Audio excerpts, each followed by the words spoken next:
Hello mga Kalingap, ayan, shoutout po sa ating lahat. Please support po natin mga Kalingap ang channel po ni Richel TV and po isa pong Kalingap partners po dito po sa Davao chapter, no. Please consider po i-support po natin mga Kalingap ang channel po niya, no. Like, share and subscribe to her channel Richel TV. Thank you and God bless us all mga Kalingap. Thank you. Ayan po, magandang araw po sa inyong lahat, mga kalingap. Andito po tayo sa lighthouse ngayon. Prepare po kami, papunta po sa bahay sa nilingap po na nila Kalingap Rob at saka scout po ni Dr. Love po mga kalingap. Hintay lang po namin na matapos ang live. So prepare na po kami, nasasasakyan na po kami mga kalingap para po papunta po roon sa Ilabanisa po mga kalingap. Abangan nyo po kami doon mga kalingap at kahit hindi tayo behind the scene lang po pag ano natin kasi pinabahayan yun, kailangan yun ay hindi mga kalingap. Pabiyahin na po tayo papunta doon sa dito po kami ngayon sa binablog ni beneficiary na si Vanessa po mga kalingap ni Kalingap. Mamaya ng konti po ay ko po sa inyo po vlog ni Kalingap Rob po mga kalingap at binigay po kay Kuya Val at ito naman ay nagpabahay. Kanina po ay naghahakot po kami ng haluglak at itong mga buhangin po mga kalingap ito isa po yan sa mga ano po dun sa babahay, no? So dito tayo behind the scene lang muna kasi nag-vlog po ni Kuya Val.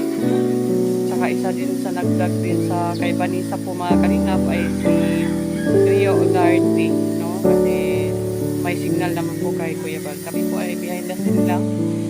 Pakita ko lang sa inyo mga kalingap ang bahay po ni Vanessa.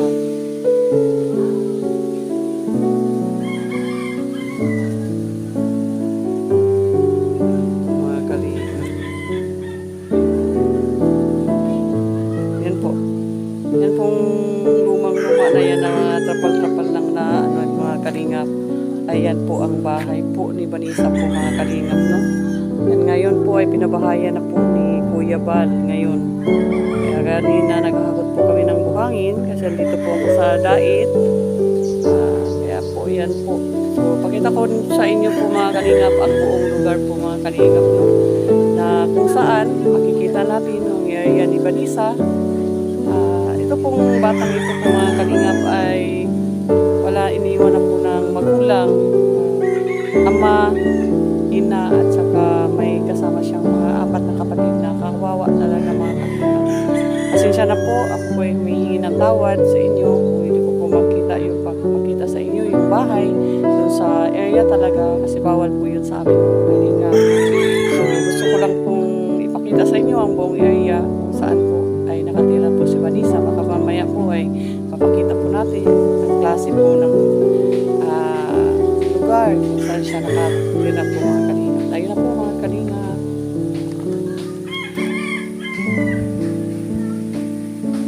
Ito po ang buong lugar po.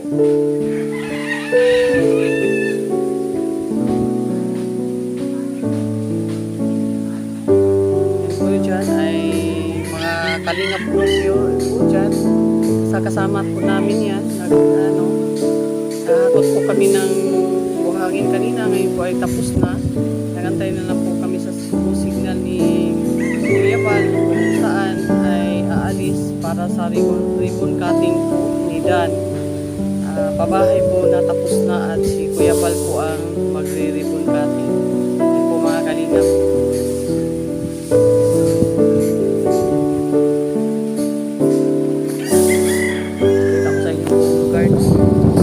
Pagsawaan na muna ninyo ang mukha ko. Yun lang muna ang makikita nyo sa akin. Mukha ko muna.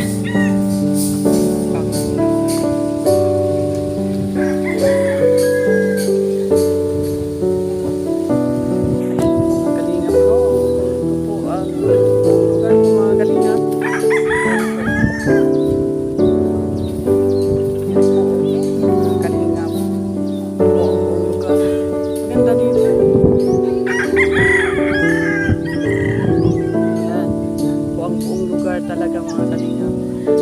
mamaya po mga kalingap ay papakita ko po sa inyo yung biyahe namin papunta po sa ribbon cutting. Pero pasensya na po, ako po yung may ng tawad na hindi po ako pwede mag-run doon kasi bawal po yun, no? Sa patakaran po ng Kalingap, kung sino yung nagpabahay, yun lang po. So sa ngayon, magpipilm po doon ay yung founder po namin mga Kalingap. So subaybayan niyo po ako, sana po ay matulungan niyo po ang channel ko, Richel TV po, mga Kalingap.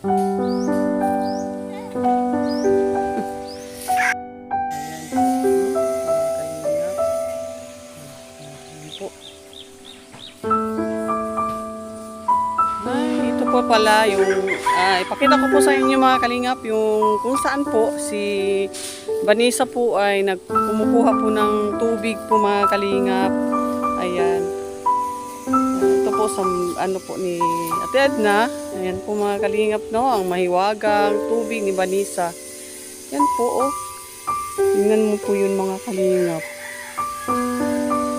Then po siya kumukuha ng hugasin at saka hindi ko alam kung sa inumin din ay dyan po siya kumukuha. Ito po ang timba, oh, pangkuha po mga kalingap. Yan po ang timba. Kuha tayo ng tubig. Kung saan po ay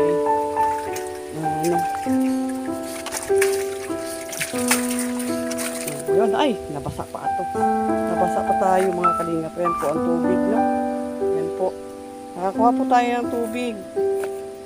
Nanggaling po sa balon, no? Yan po mga kalingap. Nanggaling sa balon. Dito po, kumukuha si Vanessa para po maglaba, magpugas ng plato, at iba pa po mga kalingap. Diyan sa tabi, may ilog. Meron pong ilog po mga kalingap. Ayan po. Hindi po din siguro maglaba dyan, pero parang malumi eh. Hindi yata. Pakita ko lang sa inyo ang buong lugar talaga mga kalingap. Ang lugar po na kung saan po ay ito po ang binablog ni Kalingap Rock.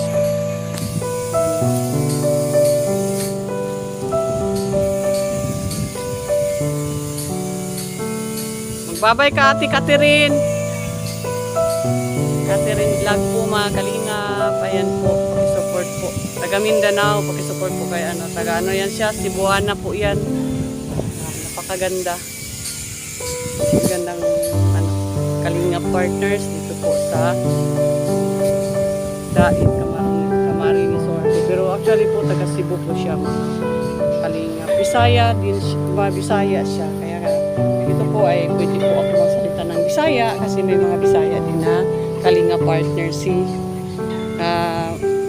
ni Kuya Bal. So sa ngayon po mga Kalingap ay wala po si si Kuya Bal kasi nagpunta po siya doon sa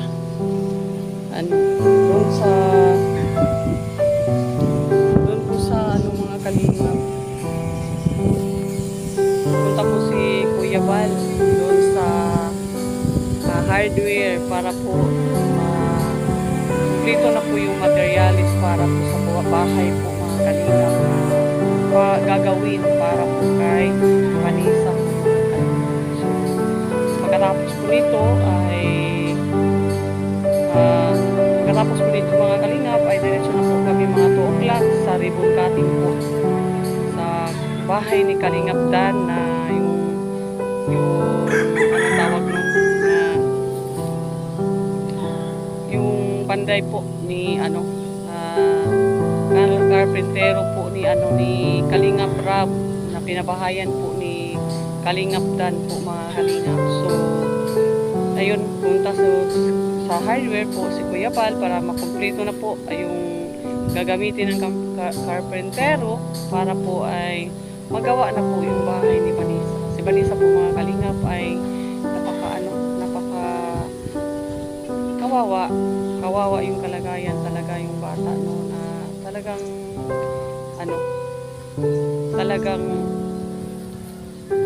talagang kaawa-awa kasi hindi siya kinikilala ng magulang niya. Yun ang story ng buhay niya. tatay niya ay hindi totoong tatay daw, sabi niya. Sa story na inano natin sa mga vlog po ni Kalingap Rob, at pinabayaan siya at nag-asawa ng iba. Yung nanay din ay nag-asawa ng iba. So naiwan din sa bahay na sira-sira na po mga Kalingap ay si Vanessa lang po. Kaya nakita siya ni Dr. Love, nascout siya ni Dr. Love. So kailangan ng tulong po sa Team Kalingap. Ayun po, nirefer po ni Dr. Love kay Kalingap Rob. So si Kalingap Rob naman ay tumutulong agad siyang tumulong kay Vanessa. Kaya lang po mga Kalingap ay nagkaproblema po si Vanessa. No? Nagkaproblema po si Vanessa mga Kalingap. Dahil po ay itong si Vanessa po ay pinasok po ng masamang tao at muntika na po pinagsamantalahan ang pagkababae po ni Vanessa. Kaya nga si Kalingap Rob po mga Kalingap ay nirefer po niyan sa kanyang ama. Si Kuya Bal na naman ang pumunta sila sa barangay at nasettle dun sa barangay. Siguro na yung lalaki. So agad naman kumilos si Kuya Bal para wala na mangyari kay Vanessa. Dinala nila ng ilang araw doon sa lighthouse na kung saan po yung mga tinutulungan ay doon muna kung habang wala pang bahay. Kaya sa ngayon, nakauwi na sa Vanessa pero siguro nasa secure area siya ngayon sa barangay or basta kinuha siya ng Team Kalingap po mga Kalingap na parang safe talaga siya sa doon sa nilalagyan niya ngayon. So ngayon, ginagawa na kahapon nag-start yung pag-haul po ng graba at saka mga saminto yung para pagawa. Ngayon ay tayo din ay nakasali. Kahapon ay nahuli po kami. Ngayon ay nakasali po ako at saka si Kalingap Rhea po o Rex Vlog. Kasali po kami doon. No? Nakaka-proud po. Nakakasali ka po sa mga project po ng Kalingap mga kababayan. At saka ang kasama mo pa ay si Kuya Bal. No? Ay nako mga Kalingap. May kumaintindihan kung may naramdaman pa siya, napapagod ba siya o mayroon bang pagod na naramdaman, parang naano ko talaga na panay ang alis, panay ang parang wala siyang kapaguran po mga Kalingap. Si Kuya Bal, napapagod pa yung mga tauhan sa kanya. Grabe, pero hindi po makitaan ang pagod. So yun, ngayon na naman, malis na naman kasama yung mga ibang ilan lang mga katauhan ay nakapunta doon sa hardware para makumplito na po yung mga pangangailangan po ni Vanessa para po mga Kalingap ay matapos na yung pabahay kasi ang dami pa po mga project na naka-line up sa Kalingap. So ngayon po ang magbablog po ay si Kuya Bal. So abangan nyo po ang mga behind the scene. Ay makita ko ng highlights lang po sa inyo mga Kalingap no kasi bawal po sa atin yung mag-vlog po tayo na yung founder po natin na talagang siya na ang naghawak. Napakaswerte po ni Ria Olarte, pinayagan po siya ni Kuya Bal. Tayo naman ay behind the scene lang muna. So sa ngayon po ay nagpapaalam muna ako sa inyo mga Kalingap kasi baka may gagawin at pupunta doon. Abangan nyo po karugtong video na to ay abangan nyo po yung kalimutan talaga mga Kalingap na suportahan po si Kuya Bal. Ang dami pong mga project, ang dami pong mga programa at plano po ni Kuya Bal. Baka next month po ay nasa Davao po. Nasa Davao na po si Kuya Bal. So salamat po sa support ninyo. Alam po naman na hindi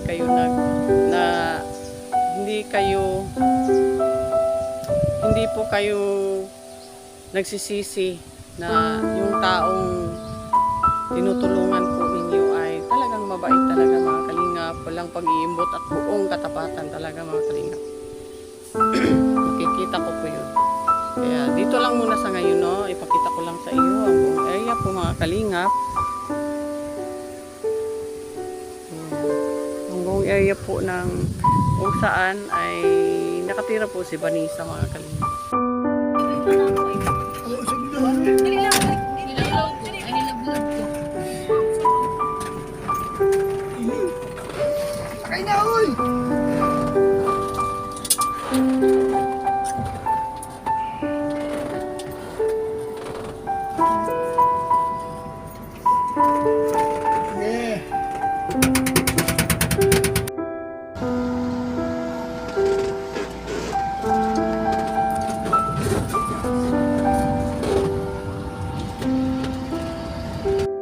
Ayan po mga kalingap, nabalik na po kami galing sa pag-ano no, pumunta dun sa bahay ni Vanessa. Nabalik na po kami mga kalingap. Ito po kami ngayon sa lighthouse po mga kalingap. Po kami ngayon sa lighthouse. Wala po anong gagawin dito. Bago magpunta ng ribbon cutting po. Ayan po yung mga kasamahan namin. Kumakain. Bahay po ni Kuya Bala. Ito po mga kalingap. Andito na po kami sa lighthouse. Tayo namin si Kuya Bala.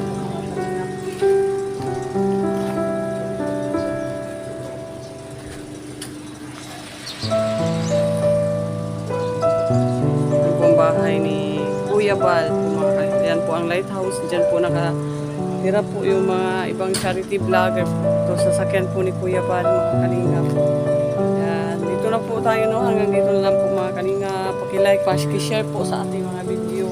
Richel TV po, paki-support po mga kalingap. Bukas po magkita-kita po kami nila Ruel of Malalag sa lahat po mga vlogger andun po. Kasi cutting report. Abangan niyo po na ang mga upload din namin dito no. So maraming salamat po mga kalingap. Bye-bye po. Paki-support po sa founder po namin ay si Bal Santos Matubang, Ate Edna Vlog, Karinga Prab, Ruel of Malalag, Rachel Morales Vlog. Paki-support po sa kanila, Kalingap Awi, Kalingap Ria, Kalingap Bila, Ria Olarte, Rix Vlog, Make Agnes Vlog. Paki-support po at si Kalingap Dodo mga kalingap. Paki-support po sa kanila, paki-like, paki-share po sa mga kanilang mga video. At paki-views na rin po mga kalingap para po ang malaking tulong po sa aming mga tinutulungan no, doon sa Davao de Oro. Maraming salamat po mga kalingap. Ito pa po ako ngayon sa Daig. Sana po patuloy po ang suporta niyo sa akin.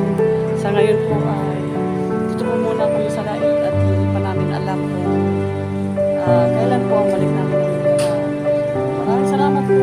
Bawal po sa inyong lahat. Mahal ko po kayong lahat.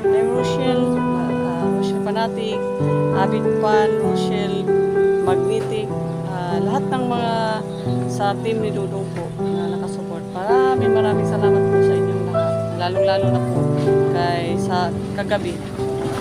Maraming salamat po. Bye-bye. Ingat po kayo lahat.